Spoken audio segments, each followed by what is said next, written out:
ಸ್ನೇಹಿತರೆ, ಉಡುಪಿ ಜಿಲ್ಲೆ ಕೋಟಾದ ವಿವೇಕ ವಿದ್ಯಾಸಂಸ್ಥೆಗಳಿಗೆ ನಮ್ಮ ಕರ್ನಾಟಕ ಬ್ಯಾಂಕ್ ರೂಪಾಯಿ 20 ಲಕ್ಷ ವೆಚ್ಚದ ಸೋಲಾರ್ ವಿದ್ಯುತ್ ಘಟಕಕ್ಕೆ ಆರ್ಥಿಕ ನೆರವು ನೀಡುವ ವಿಚಾರ ನಿಮಗೆಲ್ಲ ತಿಳಿದಿದೆ. ಇದರಿಂದ ವಿದ್ಯಾಸಂಸ್ಥೆಗೆ ಯಾವ ಪರಿ ಲಾಭ ಆಯಿತು ಗೊತ್ತಾ? ಸಂಸ್ಥೆಯ ಅಧ್ಯಕ್ಷರ ಮಾತು ಪೂರ್ತಿ ಕೇಳಿ. ಈಗಾಗಲೇ ಪೇಪರ್ನಲ್ಲಿ ಪ್ರತಿನಿತ್ಯ ನೋಡ್ತೀರಿ, ಗ್ರೀನ್ ಎನರ್ಜಿ, ಹಸಿರು ಹಸಿರು ಹಸಿರು ಹಸಿರು ಅಂತ. ಈ ಗ್ರೀನ್ ಎನರ್ಜಿಯಲ್ಲಿ ನೀರಿನಿಂದ ವಿದ್ಯುತ್ ಬರ್ಬೋದು, ಗಾಳಿಯಿಂದ ವಿದ್ಯುತ್ ಬರ್ಬೋದು, ಹಾಗೆ ಸೂರ್ಯನ ಶಕ್ತಿಯಿಂದ ವಿದ್ಯುತ್ ಬರ್ಬೋದು. ಈ ಸೂರ್ಯನ ಶಕ್ತಿಯಿಂದ ನಾವು ವಿದ್ಯುತ್ತನ್ನು ಅಳವಡಿಸ್ತಾ ಇದ್ದೀವಿ. ಇದರ ಸ್ಕೀಮ್ ಹೇಗೆ ಅಂತ ಹೇಳಿದ್ರೆ ಹೆಚ್ಚಿನವರಿಗೆ ಗೊತ್ತಿಲ್ಲ.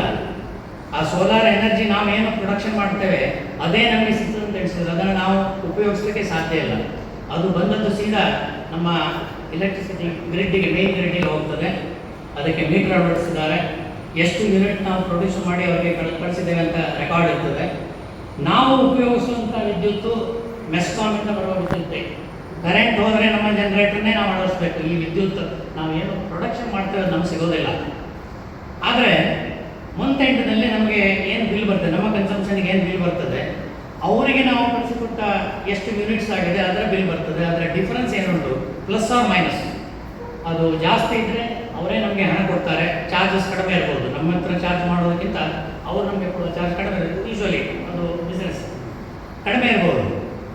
ಇದನ್ನು ನಾನು ಯಾಕೆ ಮಾಡ್ತಾ ಇದ್ದೇನೆ ಅಂತ ಹೇಳಿದ್ರೆ, ಇದು ಅಳವಡಿಸಿ 3 ತಿಂಗಳಾಯಿತು. ನಾವು ಏಪ್ರಿಲ್ನಲ್ಲಿ ಅಳವಡಿಸಿದ ನಂತರ ಏಪ್ರಿಲ್ 1 ತಿಂಗಳ ಬಿಲ್ಲು ಮೇಯಲ್ಲಿ ಬಂತು. ಮೇಯಲ್ಲಿ ಬರುವಾಗ 0 ಅಂತ ಬಂತು. ನಮ್ಮದು ಕನ್ಸಂಪ್ಷನ್ಗೆ ಚಾರ್ಜಸ್ 0. ನಮಗೆ ಎಂತ ಗೊತ್ತಾಗಲಿಲ್ಲ. ಕಡೆಗೆ ನೋಡುವಾಗ ನಮ್ಗೆ ಏಪ್ರಿಲಲ್ಲಿ ನಮ್ಮ ಶಾಲೆ ರಜೆಯಲ್ಲಿರ್ತದೆ, ಆವಾಗ ಕನ್ಸಂಪ್ಷನ್ ಹೆಚ್ಚು ಇರೋದಿಲ್ಲ. ಯಾಕೆ 0 ಬಂತು, ನಮ್ಗೆ ಎಷ್ಟು ಉಳಿತಾಯ ಆಗಿರ್ಬೋದು ಅಂತ ನೋಡುವಾಗ ಕಳೆದ ವರ್ಷ ಏಪ್ರಿಲ್ನಲ್ಲಿ ಇದೇ ಪೀರಿಯಡ್ನಲ್ಲಿ ಸುಮಾರು ಒಂದು 25,000 ರೂಪಾಯಿ ನಮ್ಮ ಎಲೆಕ್ಟ್ರಿಸಿಟಿ ಬಿಲ್.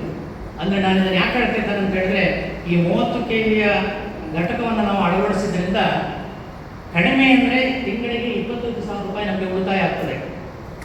ಅದು ಇನ್ನೂ ಹೆಚ್ಚು ಆಗ್ಬೋದು. ಯಾಕಂದರೆ ಏಪ್ರಿಲಲ್ಲಿ ಮೋಡ ಇತ್ತು, ಮಳೆ ಇತ್ತು, ಪ್ರೊಡಕ್ಷನ್ ಕಡಿಮೆ ಇದೆ. ಇನ್ನು ಮಳೆಗಾಲ ಬರ್ತದೆ. ಮಳೆಗಾಲ ಆದ ನಂತರ ಬಿಸಿಲಿನಲ್ಲಿ ಖಂಡಿತ ಪ್ರೊಡಕ್ಷನ್ ಜಾಸ್ತಿ ಇರ್ತದೆ. ಆದ್ದರಿಂದ ನಮಗೆ ಇನ್ನೂ ಹೆಚ್ಚಿನ ಮೊತ್ತದಲ್ಲಿ ಲಾಭ ಆಗ್ತದೆ ಅನ್ನೋದನ್ನು ನಾನು ಅದಕ್ಕೆ ತಿಳಿಸೋಕೆ ಇಷ್ಟಪಡ್ತೇನೆ.